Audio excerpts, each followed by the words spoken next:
Je suis le cep, Jean 15,5. Comme le cep, les sarments, de même, nous sommes issus de lui. Le sarment ne fait aucun travail. Il reçoit la sève nourricière par le cep, afin de porter du fruit. Cette parabole montre que Christ est celui qui pourvoit à tous nos besoins, pourvu que nous le laissions librement agir. Tout comme le sarment doit connaître les mondages, de même nous aussi, nous devons connaître la discipline et la correction du Saint-Esprit.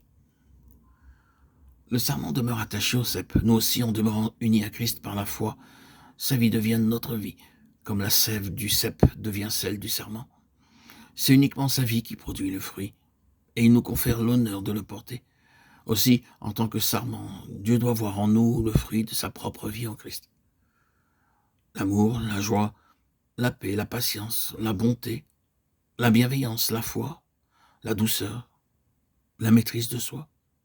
Ces 8 déclarations constituent l'ensemble de ce que Christ est pour nous, et par conséquent, de tout ce dont nous sommes participants en lui. Que le Seigneur nous accorde la grâce pour persévérer dans une offrande joyeuse afin que tout ce qu'il est devienne notre expérience. Nous sommes participants du Saint-Esprit, comme il est déclaré dans qui ont eu part au Saint-Esprit. Hébreux 6,4.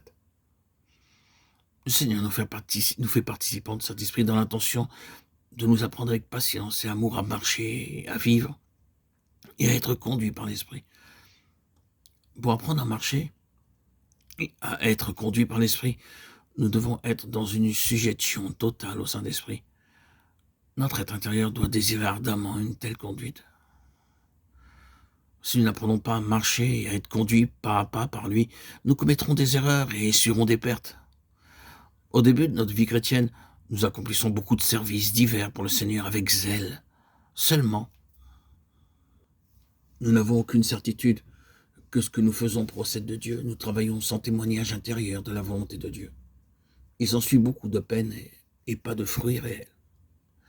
Nous avons à apprendre sous la conduite du Saint-Esprit et sous son contrôle à nous enquérir de ses plans. Enquérez-vous près de moi, touchant les choses à venir. Ésaïe 45, 11. Invoque-moi, je te répondrai, je te montrerai des choses grandes et cachées que tu ne connais pas. Jérémie 33, 3. La recherche de son plan, de sa volonté pour notre service, de même que pour notre vie de chaque jour, doit être une recherche patiente. Nous ne devons jamais nous engager sans que nous soyons absolument certains de son plan. Nous pouvons être amenés à prier des jours, des semaines, des mois, jusqu'à ce que les choses deviennent claires dans notre esprit. Tous les mouvements du Seigneur étaient souverainement conduits. Il allait là où le Père voulait. Christ était entièrement lié et assujetti à l'Esprit. Paul s'assurait avec ses collaborateurs du plan de Dieu avant de s'engager en quoi que ce soit. Notre sensibilité à percevoir et enregistrer la connaissance de chaque détail de son plan dépend, dans une très large mesure, de la réalité effective de notre entière dépendance et sujection à l'Esprit. Plus il possède l'être intérieur et nos facultés, plus grande est notre sensibilité à entendre la voix spirituelle de Dieu, celle de la vie exprimant et définissant de plus en plus clairement ses pensées, ses besoins, ses intentions. La présence de l'Esprit est de réaliser sa grande œuvre intérieure, à savoir la conformité au Fils de Dieu, car la finalité sera l'Église, l'œuvre des mains d'un artiste.